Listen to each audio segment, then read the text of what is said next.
The council is considering revisions giving Missoula residents more leeway for using fireworks during specific times, with hopes of avoiding past problems where complaints come in but police can't handle so many citations.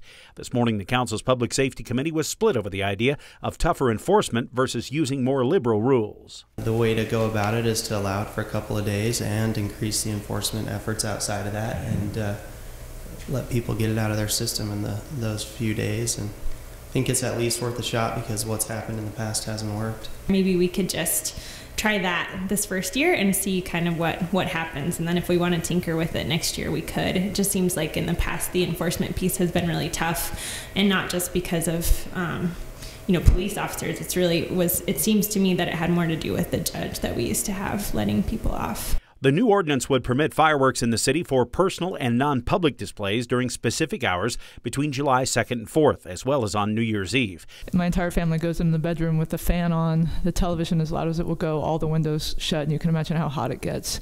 And that's how we live for, a couple days around the holiday. Fireworks are something that a large number of people enjoy, and there's an appropriate way that they can coexist with within the city.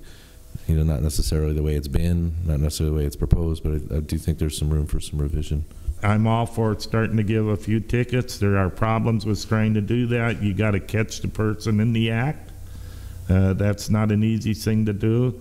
The committee was divided over the best approach, ultimately deciding to ask the mayor and staff to drop a plan for better enforcement, but also setting a public hearing for May 20th on the rule changes.